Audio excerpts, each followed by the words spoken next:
Madam నేను ఒక కుటుంబాన్ని చూశానమాట. అతని భార్య చాలా అందంగా ఉందండి అది. ఉమ్, అతనికి ఈవిడ ఒక ఇంటర్వ్యూలో చెప్పింది తన భర్త ఒక ఒక అమ్మాయితో ఫ్రెండ్షిప్ చేస్తున్నాడని. అంటే గర్ల్ ఫ్రెండ్. అతను చూస్తే ఆ గర్ల్ ఫ్రెండ్ ఎలా ఉందండి, కొద్దిగా అందవిహీనంగా ఉంది. ఈ అమ్మాయి అత్యంత అద్భుతంగా ఉందండి భార్య. నాకు చాలా ఆశ్చర్యం కలిగింది. ఎందుకు ఇదేంటిది ఫస్ట్ నేనేమనుకున్నానంటే ఉమ్, సరిగ్గా అందంగా లేని అమ్మాయే భార్య, ఈ అందమైన అమ్మ గర్ల్ ఫ్రెండ్ అనుకున్నాను. ఓకే. తీరా చూస్తే అందమైన భార్య కానీ గర్ల్ ఫ్రెండ్ ఏమో అత రకంగా ఉంది. అందవిహీనంగా. ఉంది. అంత అందంగా లేదు, ఫస్ట్ భార్య అంత అందంగా లేదు, కానీ ఈ అమ్మాయితో ఫ్రెండ్షిప్గా ఉంటున్నాడు. ఉమ్. ఇది ఎలా సాధ్యం అని అడిగా.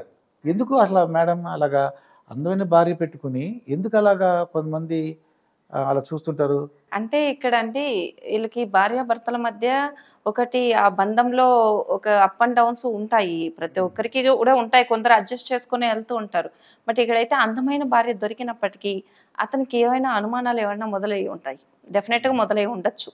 ఇంకొకటి, సో అప్పుడు ఏమనుకుంటాడంటే తనతో ఇంకొక వ్యక్తి మాట్లాడుతున్నప్పుడు నేను ఇంకొక ఆడదానితో మాట్లాడితే తప్పేముంది, అప్పుడు అది ఒకటండి పాయింట్.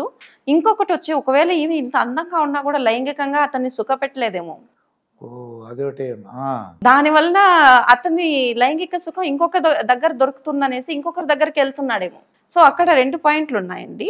సో దానివల్ల మనం ఇక్కడ జడ్జి చేయడం లేదు, బట్ జనరల్గా మనం ఇలాగ ఉండవచ్చు అనేదాన్ని ఇక్కడ నేను చెప్పుకొస్తున్నాను.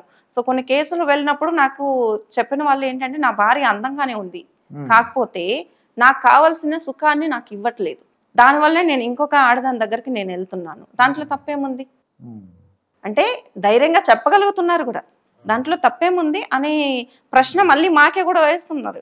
అక్కడ లైంగికంగా ఉన్నటువంటి ఇది ప్రాబ్లం వచ్చింది. అవును, ఉండొచ్చు. సో దానివల్ల మేబీ ఇంకొక ఆడది అందంగా ఉండాల్సిన అవసరం లేదు, వాడికి కావాల్సింది ఏంటి, ఆ లైంగికంగా కలుసుకోవడం. సో ఆ సుఖం కోసం అక్కడ పరిగెడుతున్నాడు అది. సో అది ఒక మెయిన్ కారణంగా ఉంటుంది. ఇంకొకటి వచ్చేసి ఎంత అందంగా ఉన్నా వాళ్ళకి ప్రాబ్లమ్స్ ఎక్కువే ఉంటాయండి. భార్య ఎంత అందంగా ఉందో అంతకంత ప్రాబ్లమ్స్ వాళ్ళు ఫేస్ చేస్తున్నారు. ఎందుకంటే వాళ్ళు ఆ భార్యను తీసుకెళ్లి ప్రొటెక్ట్ చేయాలి అనే దాంట్లో, ఆ ప్రొటెక్షన్లోనే ఆమెకి అనవసరమైన ఆలోచనలు వీళ్ళే క్రియేట్ చేసిస్తున్నారని. అంటే అది వాళ్ళు ఏమనుకుంటున్నారు, నా భార్యను ఒక నియమ నిబంధనలతోటి నేను ఇంటి లోపల దాచుకున్నాను, తను చాలా అందంగా ఉంటుంది కదా, బయట వెళ్తే వేరే మగాడు చూపు పడుతుందేమో అని వీడు ప్రొటెక్ట్ చేస్తున్నాడు. కానీ వీడికి తెలియకుండా కూడా భార్య ఇంకొకరితోటి సావాసం చెయ్యొచ్చు. ఎక్కువ ఎవరైతే ప్రొటెక్ట్ చేయాలని ఆలోచిస్తారో అలాంటి వాళ్ళే అలాంటి పనులు కూడా చేస్తున్నారు. ఆ తర్వాత నేను అతన్ని మాటలు అడిగా, నీ వైఫ్ చాలా అందంగా ఉంది కదా, ఈ అమ్మాయి చూస్తే ఎలా ఉంది, ఇదేంటి గర్ల్ ఫ్రెండ్ ఇదేంటి అని అడిగాను. అడిగితే అతను అన్నది ఏంటంటే ఆ అమ్మాయి అందమైన అమ్మాయి కరెక్ట్ అందగానే ఉందండి, సరిగ్గా మాట్లాడదండి, బిహేవియర్ బాగుంటుందండి, నోటికి వచ్చిన మాట్లాడుతుందండి. ఈ అమ్మాయి ఈ గర్ల్ ఫ్రెండ్ కన్నా అన్నం తిన్నావా ఏంట్రా, అదే ఇలా ఉన్నాయేంట్రా, అలా ప్రేమగా మాట్లాడుతుందంట. అదే ప్రెస్టేజ్ స్టేటస్ ఒకటండి ఇక్కడ.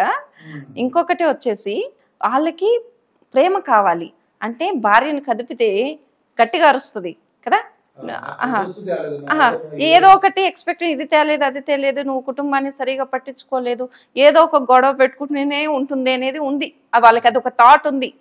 సో అయితే అప్పుడు ఏంటంటే బయట ఎవరైనా వ్యక్తులు ఒకరు మనకి బాగా మాట్లాడారనుకోండి, అప్పుడు మానసికంగా వాళ్ళు దగ్గర అయిపోతారు. మానసికంగా దగ్గర అయినప్పుడు ఏమవుతుంది, ప్రేమ కొత్తగా చిగురిస్తుందా అంటే డియర్ అని మాట్లాడుకుంటారు. అలాగే వచ్చేసి హాయ్ అనేది కూడా ఇప్పుడు ఇవాళ వచ్చేసి వేరేలాగా చెప్తున్నారు. సో అలాగంతా మాట్లాడడం స్టార్ట్ చేశాను. అంటే అది ప్రేమ అనుకోవాలన్నా, లేకపోతే వాళ్ళకి కుటుంబంలో ఆ ప్రేమ దొరకకపోవడం వల్ల బయట వెతుక్కుని వెళ్తున్నారు. ఇంకొకటి, ఆ అమ్మాయికి ఒకవేళ డబ్బు పరంగా అవసరమేమో, బయట ఎవరైతే ఉన్నారో ఇంకొక అమ్మాయి, ఆమెకి ఇతను ఒకవేళ ఫినాన్షియల్ హెల్ప్ చేస్తున్నాడేమో. అంటే మోస్ట్లీ అదే కదండి, ఇప్పుడు ఆడవాళ్ళు మగవాళ్ళ కంటే అండి ఆడవాళ్ళు చాలా దురాస్త స్థితికి వెళ్ళిపోయారు చెప్పాలంటే. ఒక ఫినాన్షియల్ స్టేటస్ కోసం, అంటే డబ్బే ప్రపంచం, డబ్బు ఉంటేనే అన్నీ వస్తాయి అని ఉన్నారు ఇప్పుడు అందరూ. సో దానివల్ల ఏంటంటే వాళ్ళ శరీరాన్ని కానివ్వండి, వాళ్ళ మనసులను కానివ్వండి ఈజీగా ఇచ్చేస్తున్నారు. ఎందుకంటే కావాల్సింది డబ్బు కదా. డబ్బు వస్తుంది కదా, అప్పుడు నేను కన్నా అని మాట్లాడచ్చు, ఏరా అని మాట్లాడచ్చు, ఏమైనా మాట్లాడచ్చు. అంటే వాళ్ళకి అది తీయగా అనిపిస్తుంది. అది ఒక్కటి కారణం అండి. ఇక్కడ నేను ఓపెన్గానే ఇది చెప్తున్నాను. ఎందుకంటే నేను చాలా ఇలాంటి వాళ్ళు నాకు తెలిసిన వాళ్ళు ఏంటంటే ఒక ఫినాన్షియల్ హెల్ప్ కోసం వెళ్ళి వాళ్ళు ఏం అడిగినా ఇచ్చేస్తారు. ఇప్పుడు చిన్న జోక్ నాకు జ్ఞాపకం వచ్చింది ఏంటంటే అండి, ఈ ఇతను కారు యాక్సిడెంట్ జరిగింది. ఫస్ట్ భార్య ఫోన్ చేశాడు కారు యాక్సిడెంట్ జరిగిందని. కారుకి ఏమైనా అయిందా అని అడిగింది.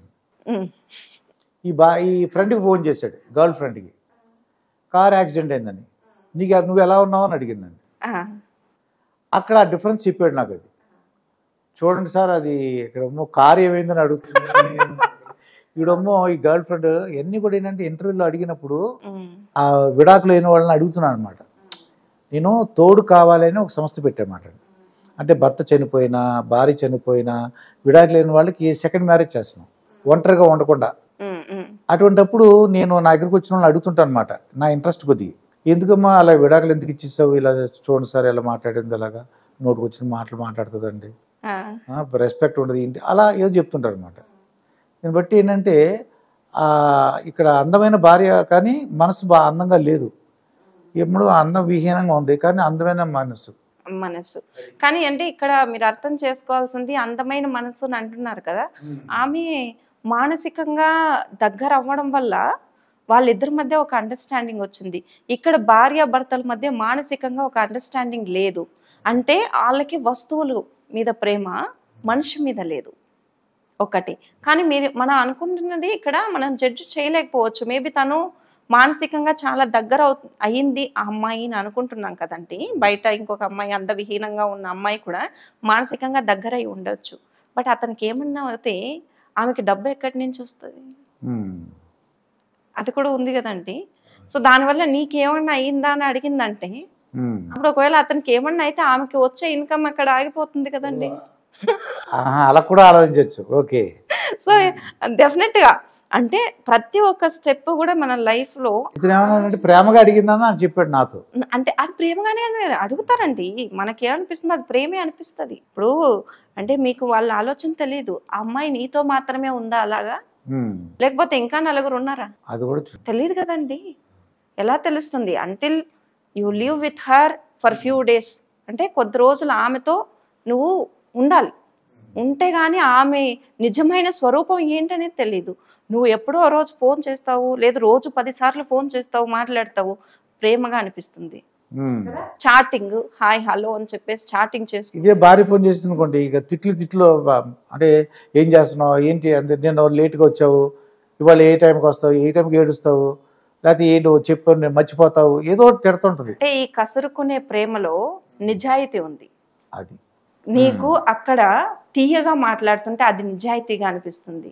కానీ ఇక్కడ కసురుకుంటుందంటే నీ గురించి, మన కుటుంబం గురించి.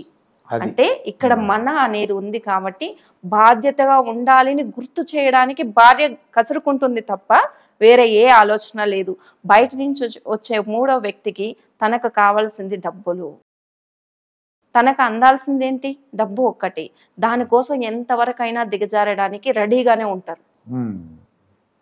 ఇది సత్యం అండి. ఇది ఒకవేళ ఇది ప్రేక్షకులు అందరూ కూడా చూడనివ్వండి, ఎందుకంటే ఇది జరుగుతున్న నేటి దుస్థితి ఇదే కాబట్టి. అది ఎప్పుడైనా సరే భార్య కొద్ది కసురుకున్నా, భర్త కొద్ది కసురుకున్నా పర్లేదు, ఇద్దరులో ఎవరో బాధ్యత ఉంటుందండి. అక్కడ బాధ్యత ఉంటుంది. నా భార్య, అవును, నిజాయితీగా ఉండే బాధ్యత అక్కడ.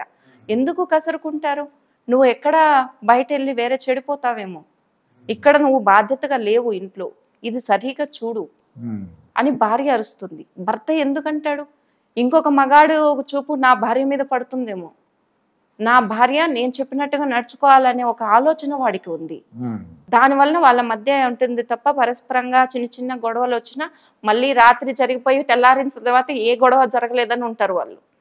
నాకు రీసెంట్గా ఒక కేసు వచ్చిందండి. ఇలాంటి కేసు అంటే ఎలాగంటే, భార్యను భర్త కొట్టుకుంటూ వచ్చాడు, ఆమె అరుస్తూనే వచ్చింది. క్లినిక్లో నేను ఉన్నానప్పుడు, చెన్నైలో క్లినిక్లో వర్క్ చేస్తూ ఉన్నప్పుడు వస్తే ఏమైందమ్మా అని అంటే, మొత్తం ఇక్కడి నుంచి ఇలా రక్తం కారుతూ వచ్చింది. ఆమె వచ్చినప్పుడు ఏమైందమ్మా అంటే, మాకిద్దరికి డైవర్స్ కావాలి మేడం అని అడిగింది ఆమె. ఎందుకు అని అంటే ఆయన అంటున్నాడు, ఇది పిచ్చిది, ఎలాగంటే అలా మాట్లాడుతుంది నోటికి వచ్చినట్టు, మాకు డైవర్స్ కావాలి మేడం, ఇది పిచ్చిది అని చెప్పేసి సర్టిఫికేట్ కావాలి, మీరు రేపు రెడీ చేయండి నేను వస్తాను అన్నాడు.